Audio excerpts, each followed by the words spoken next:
नमस्कार, मी मनोज भोयर. जय महाराष्ट्राच्या दिलखुलास या विशेष कार्यक्रमामध्ये आपले सर्वांचं स्वागत आहे. महाराष्ट्रामध्ये दोन बंड झाली राजकीय. पहिलं डॉक्टर सुजय विखे पाटील आणि दुसरं रणजितसिंग मोहिते पाटील. रणजितसिंग मोहिते पाटील आपल्या सोबत आहेत दिलखुलासमध्ये चर्चा करण्यासाठी. खूप खूप स्वागत आहे आपलं.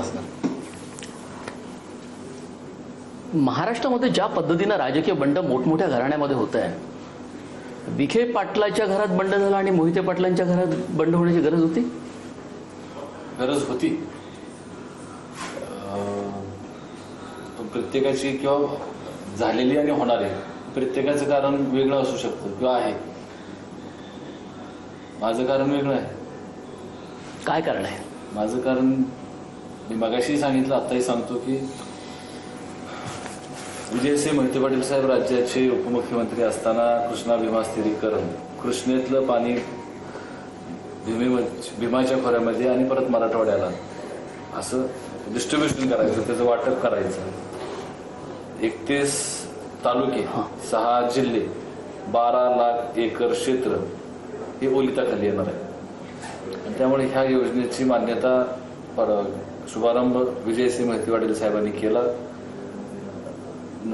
शुभारंभ झाला, पण नंतर 2004च्या नंतर 10 वर्षात मात्र त्याच्यावरती निधी खर्ची टाकण्यात आला नाही. आणि त्या प्रकल्पाचा, त्या योजनेचा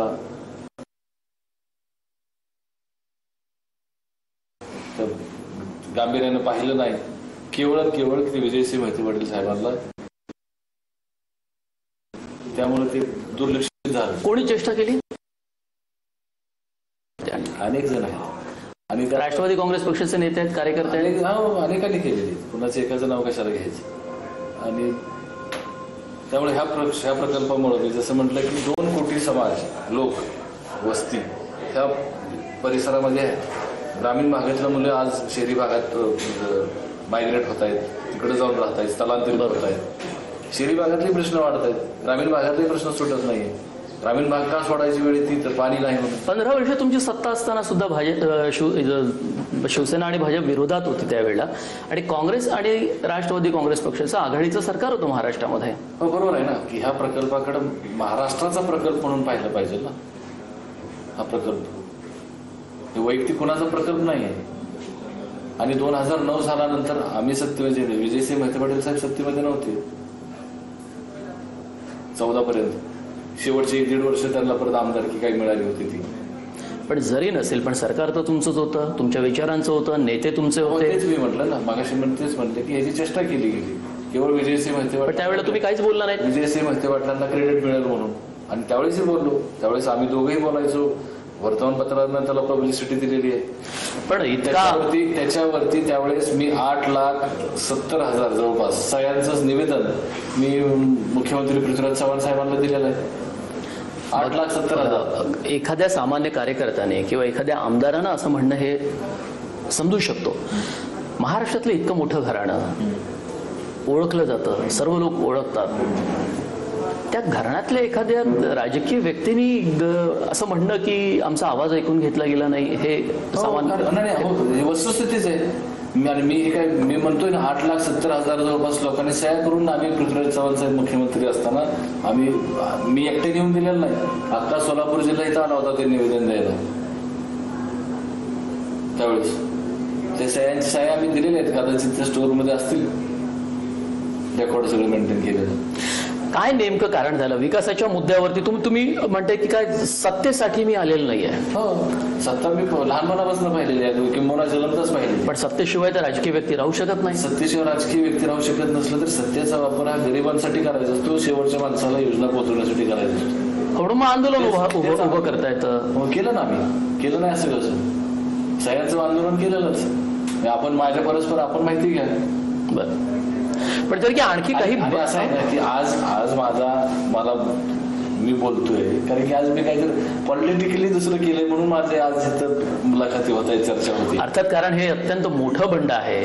त्यावेळेस सुद्धा मी केलंच ना पाण्याच्या बाबतीत. 8,70,000 सह्या म्हणजे काय कमी आहेत का? पण नेमका आता प्रवेश भाजप करण्यामागे काय उद्देश? मागच्या 5 वर्षामध्ये म्हणजे मोदी साहेबांचं सरकार आल्यापासून, देवेंद्र फडणवीस साहेबांचं सरकार आल्यापासून आमचे काम त्या ठिकाणी प्रश्नांची सोडवणूक व्हायला गेले. तुम्ही म्हणता की तुमच्या प्रश्नांची सोडवणूक ही काँग्रेस आणि राष्ट्रवादी काँग्रेस पक्षातल्या नेत्यांनी, सत्ताधारी मंत्र्यांनी केली नाही, पण दुसरीकडे अचानकपणे तुम्हाला इथून कशी काय मदत मिळायला लागली भाजपमधनं? नाही, असं आहे ना की मी म्हटलं तसं की आमच्या प्रश्नांची सोडवणूक व्हायला लागली म्हणजे माझ्या वैयक्तिक नाही म्हणत मी. माझ्या मतदारसंघातला 100 वर्षात जुना प्रलंबित प्रश्न आहे. फलटण लोणंद पंढरपूर रेल्वे मार्ग 100 वर्षापासून प्रलंबित आहे. तो सुरेश प्रभू साहेबांनी मान्यता दिली. 100 वर्षापासून प्रलंबित आहे ना. मग माझे वडील किंवा विजयसिंह मोहिते वडील खासदार झाल्यानंतर त्याला परवानगी मिळाली किंवा त्याला पैसे निधी त्या ठिकाणी मिळाले. बरोबर. कुर्डवाडीचा प्रश्न असेल तिथं वर्कशॉपला पैसे मिळण्यासंदर्भातला केवळ विकासाचा मुद्दा आहे की तुमचं खच्चीकरण करण्याचा कुठे प्रयत्न झाला मोहिते कुटुंबातील लोकांचा? विजयसिंह मोहिते पाटील पण खूप शांत होते, कधी काही फार मला इतक्या महाराष्ट्राच्या राजकारणामध्ये, खास करून राष्ट्रवादी काँग्रेस पक्षाच्या राजकारणात सक्रिय असणारे इतके मोठे नेते फार कुठे काही पक्षाच्या कार्यक्रमात मोठ्या कुठे दिसत नव्हते. काय झालं अचानक? ते पक्षाला विचारलं पाहिजे. काय विचारायला पाहिजे पक्षाला बाहेर काय असे अनेक प्रश्न विचारले पाहिजे. पक्ष उत्तर दिलं असं वाटतं आपल्याला? अपेक्षित आहे. पण तुम्ही विचारले पक्षानं मी नाही प्रश्न? कोण जेव्हा आपल्यावरती अन्याय होतो, राजकीय अन्याय असेल, प्रश्नांच्या मुद्द्यावरती असेल, कुठली समस्या सुटत नसेल, तर आपण सारखे सारखे प्रश्न तर विचारतोच. पवार साहेबांना तुम्ही विचारले असेल, अजित पवारांना विचारले असेल. आपणच आता 2 मिनिटं अगोदर म्हणलं की विजयसिंह मोहिते पाटील साहेब फार बोलत नाही. त्यामुळे पक्षाला विचारलं पाहिजे काय झालं नक्की. पण इतका वेळ त्यांनी संयम खूप राखून ठेवला स्वतःचा. मला कुणीतरी आपल्यापैकीच कुणीतरी ज्येष्ठ यांनी त्यांच्याबद्दलचे उल्लेख असा केला होता की ते राजकारणातले संत आहेत. आता ठीक आहे, माझे वडील म्हणून मला ते कौतुक आहे, पण ते राजकारणात आहे ना, त्यांचा स्वभाव तो आहे. पण घुसमट खूप दिवसांपासून सुरू होती, इतकं मात्र नक्की. कुणाची? मोहिते कुटुंबांची? नाही, तुमची पण. मला बाकीची एवढी कामं होती. मी कारखाना आता जबाबदारी घेतलेली आहे, खाजगी कॉपरेटिव्ह सहकारी साखर कारखान्याची. त्याच्यामध्ये मी एवढा व्यस्त आहे, मला तो कारखाना सुरू करायचा. पण पक्षानं तुमच्यावरती अन्याय केला असं म्हणता येईल, कारण उपमुख्यमंत्री दादापर्यंतचा राजकीय इतिहास पण ठीक आहे, नंतर आपण म्हाडाचे ते लोकसभा खासदारी होते. पण तुम्ही राष्ट्रवादी काँग्रेस पक्षाची स्थापना झाली 1999ला आणि तुम्ही राज्याचे युवा अध्यक्ष होते पक्षाचे. हो. विधान परिषदेचे आमदारही होते आणि राज्यसभेचे 3 वर्ष तुम्ही खासदारही होते. 2 वर्ष 9 महिने. सुप्रिया सुळे झाल्यानंतर तुम्ही राज्यसभेचे खासदार झाला. तरी नाराजी? मला असं आहे की मी म्हटलं इंटरेस्ट कशात आहे, लार्जर इंटरेस्ट काय किंवा इंटरेस्ट काय, मुद्दा काय. 12 लाख एकर क्षेत्र, 6 जिल्हे, 31 तालुके, हा प्रश्न महत्वाचा आहे. बरोबर. सत्ता येत असते, सत्ता जात असते, सत्तेला फार, आणि सत्तेचं मागाशी म्हटलं तसं. तुमच्या आणि देवेंद्र फडणवीसांची मैत्री अचानकपणे उघड झाली? नाही, मी महाराष्ट्राच्या विधान परिषदेवरती असताना ती माहित होती, जग जाहीर होती. पण आज त्या मैत्रीचं जाहीर कौतुक केलं गेलं, जाहीर त्याची वाच्यता केली गेली, तुम्ही केली, त्यांनी केली. असं आहे, मी त्यावेळेस फार काय, आम्ही साधा आमदार होतो, तेही आमदार होते आणि ते तर विरोधी पक्षात होते. अगोदरच तुम्ही संपर्कात होता भाजपला मध्ये जाण्याच्या पूर्वी त्यांच्यासोबत? मी कायम संपर्क, मी लपून नाही, फक्त संपर्कात होतो आणि राजकीय चर्चा होती, ह्यात फरक आहे. संपर्कात होतो तर 100% होतो की त्यांना भेटत असतो. माझ्या विकास कामांसाठी, माझ्या तालुक्यातल्या जिल्ह्यातल्या प्रश्नांसाठी मी भेटलेलोच आहे त्यांना. आधी माडामध्ये विजयसिंह मोहिते पाटील लढणार होते, मग नंतर शरद पवारांचं नाव आलं, लोकांचा आग्रह आहे, कार्यकर्त्यांचं असं बोललं गेलं आणि अचानक माघार का घेतली त्यांनी? तो त्यांना विचारलं पाहिजे, त्याचं उत्तर मी कसं देणार. आणि त्यानंतर मग त्यांनी परत सांगितलं की विजयदादा तुम्ही निवडणूक लढा. त्याचं उत्तर त्यांनी दिलं पाहिजे. मग विजयदादा मोहितेंना निवडणूक लढण्यासाठी त्यांनी सांगितल्यानंतर मग ते लढणार आहेत. असं आहे की 2014ची लाट होती, आपण म्हणतो, आपण ऐकलं लाट होती. तसल्या लाटेत सुद्धा विजयसिंह मोहिते पाटील साहेब काही लोकांनी गमती जमती करून सुद्धा निवडून आले ना. कोणी गमती जमती केल्या? नाही, सोडा ना, तो महत्वाचा मुद्दा नाही. तोच तो महत्वाचा आहे आता सोलापूर. आणि तो किरकोळ विषय. मला म्हणायचंय काय की आपल्या ह्या प्रश्नाला की एवढी मोठी लाट असून सुद्धा, एवढं वातावरण खराब असून सुद्धा, गमती जमती होऊन सुद्धा विजयसिंह मोहिते पाटील साहेब निवडून आले ना. अर्थात. मग यावेळी असं का सांगितलं की इथले सगळे कॅल्क्युलेशन्स वेगळे आहेत आणि जास्तीत जास्त लोकसभा उमेदवार हे निवडून आणण्यासाठी शरद पवार एकदा परत निवडणुकीच्या रिंगणात उतरले. कारण 2000 त्यांनी सांगितलंच की मी निवडणूक लढणार नाही.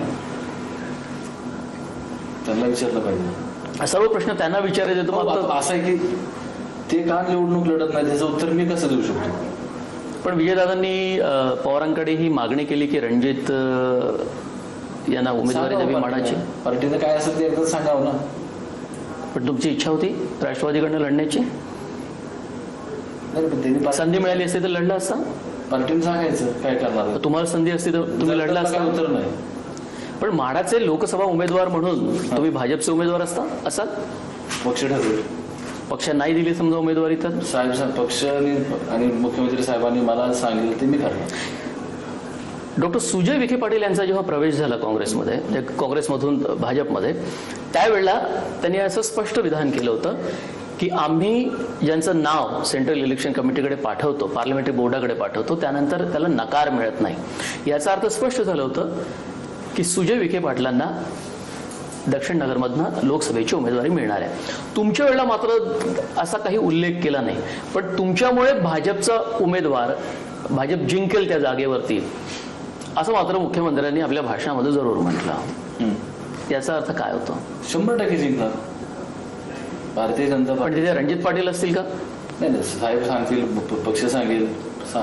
ज्या गोष्टीसाठी आपण भाजपमध्ये आला समजा ती गोष्ट नाही मिळाली तर मोठी राजकीय अडचण निर्माण होईल. मी काही कुठलं पद अपेक्षेनं आलेलो म्हणजे पदाच्या अपेक्षेनं आलेलं नाही. पण ज्या कार्यकर्त्यांना विचारून तुम्ही भाजपमध्ये आला, ज्यांचा होकार घेतला तुम्ही भाजपमध्ये येण्यापूर्वी, ज्यांना पब्लिकली तुम्ही विचारला की भाजपमध्ये जायचं की नाही म्हणून, तर त्यांना किमान विचारून आलो. लोकसभेचं नेतृत्व लागेलच ना तुमचं. नाही, त्यांचं मी ऐकलेलं आहे, मी त्यांचं ऐकणार आहे. आणि मुख्यमंत्री महोदयांनी साहेबांनी आता सांगितलेलं आहे की तुमचा मान सन्मान राखला जाईल. बरं, त्यामुळे मला त्याच्यावरती फार स्पष्टीकरण देऊन मी बोलावं आणि त्यांनी बोलावं. मी म्हटलं की मी साहेब सांगतील, पक्ष सांगेल ते मी करणार. वेळ झाली का छोट्याशा ब्रेकची. ब्रेक नंतर सुद्धा रणजितसिंग मोहिते पाटील यांच्याशी दिलखुलास गप्पा अशा सुरू राहील. कुठे जाऊ नका, फक्त पाहत राहा जय महाराष्ट्र.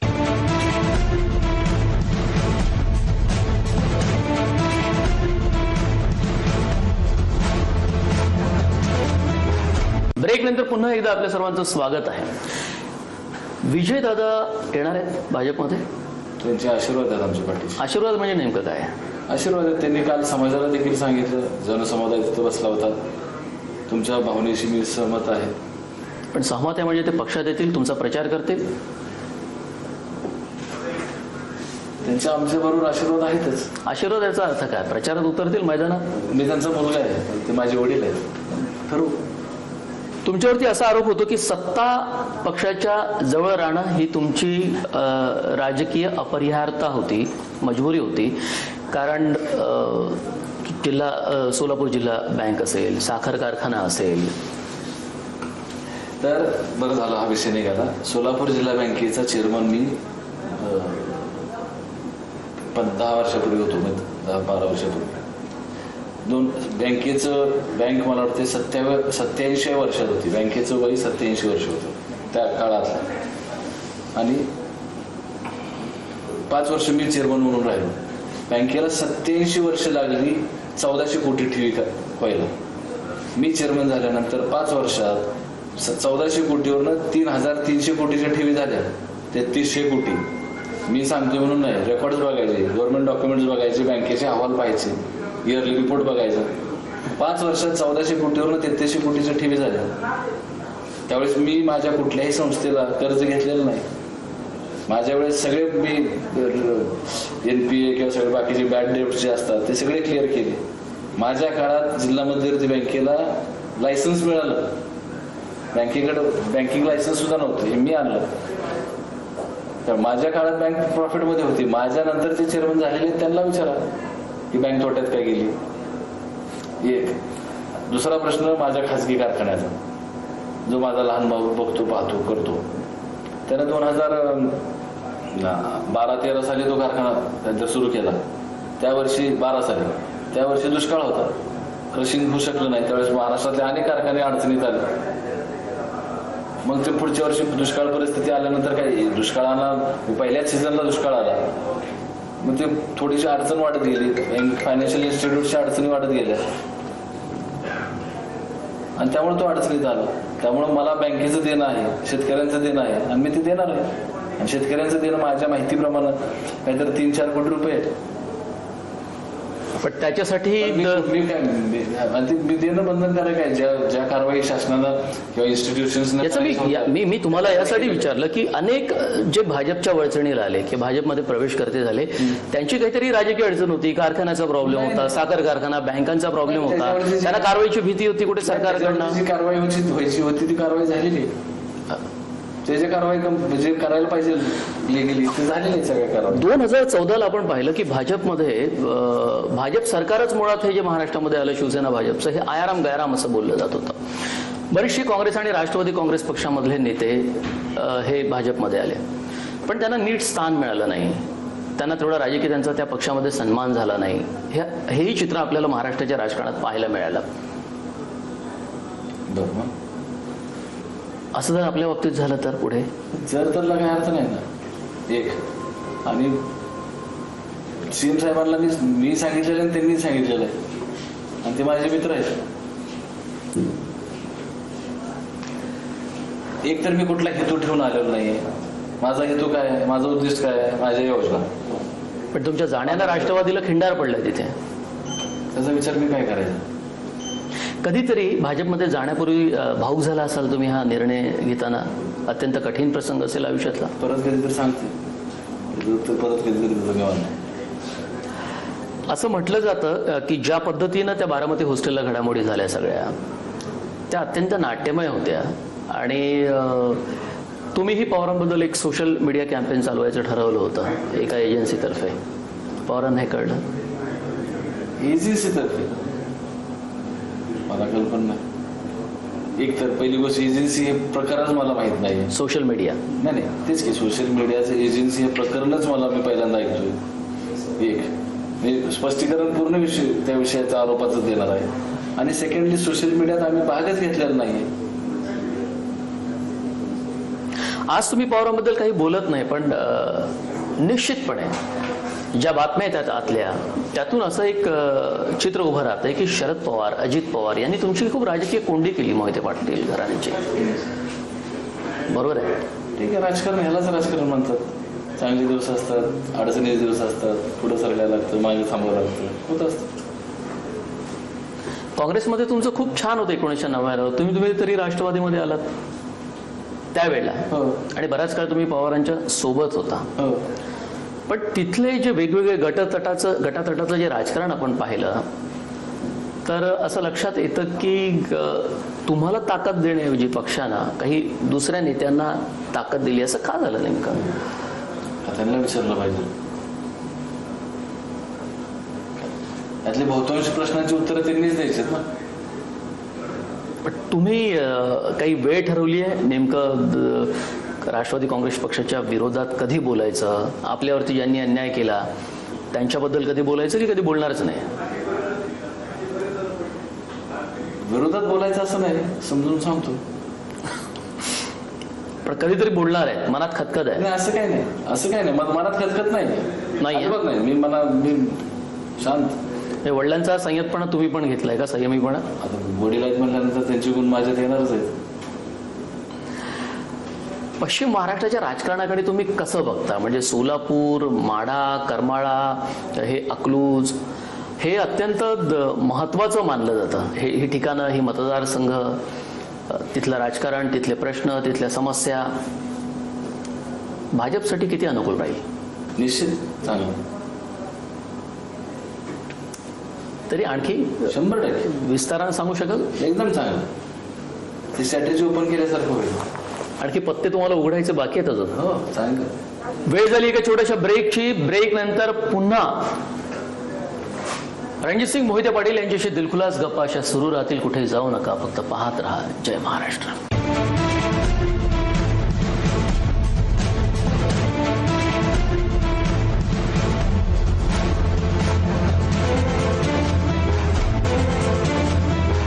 ब्रेक नंतर पुन्हा आपल्या सर्वांचं स्वागत आहे. रणजितसिंह मोहिते पाटील थोडक्यात उत्तर द्या अशा पद्धतीची उत्तरं देत आहेत. विस्तारानं स्पष्टपणे मनातलं काही बोलत नाहीये. मनापासून बोलतो.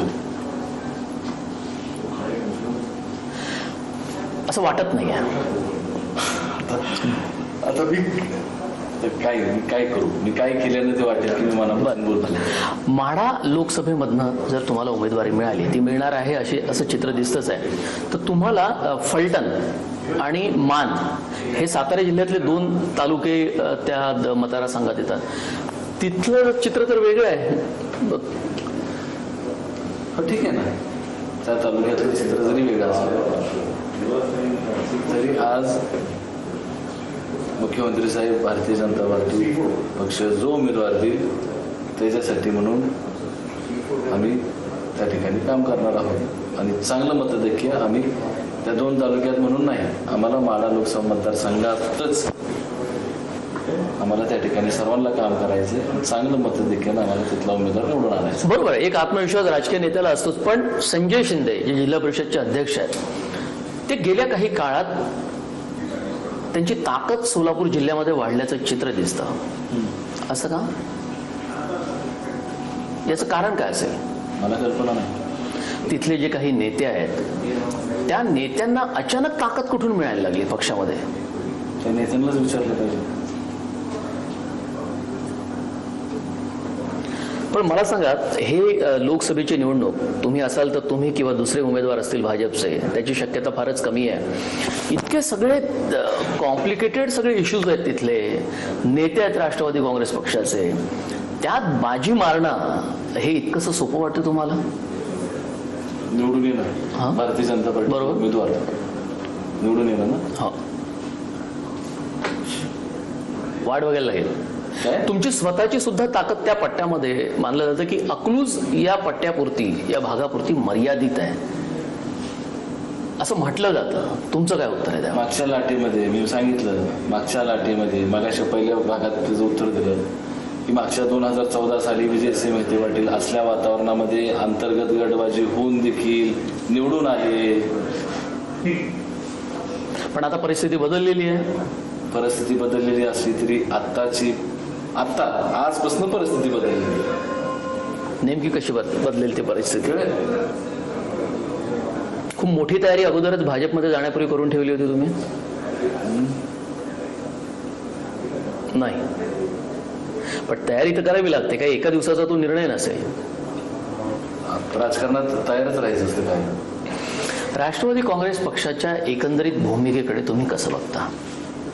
राष्ट्रवादी काँग्रेस पक्ष तुम्ही आत्ता भाजपमध्ये आलाय. राष्ट्रवादी काँग्रेस पक्षाचं नेतृत्व, त्यांचे बडे नेते, पक्षाची भूमिका, आत्ता राष्ट्रवादी आणि त्यांच्या नेत्याबद्दल, पवारांबद्दल, अजित पवारांबद्दल बोलणं थोडंसं त्रासाचं आहे, अवघड आहे. आपण एखाद्या घरातून बाहेर पडल्यानंतर तिथं राहणाऱ्या लोकांना शिव्या देत नाही, मी शिव्या म्हणत नाही किंवा काही बरं वाईट बोलत नाही, चांगलं म्हणजे त्यांच्याबद्दल आपली टवाळी करत नाही. पण आपली एक राजकीय भूमिका तर असते, ते तर आपण बोलतो. पण तसंही तुम्ही बोलताना दिसत नाही. तुमच्या संयमाची मात्र कमाल आहे. काहीच बोलत नाही, शांतपणे तुम्ही भाजपमध्ये प्रवेश करते झाले. पण बऱ्याच जखमा आहेत. नाही, असं होऊ शकत नाही. अजिबात नाही, एकदम हेल्दी आहे मी. चला, आपण जय महाराष्ट्र सोबत दिलखुलास गप्पा मारले. आपले खूप खूप आभार. थँक्यू.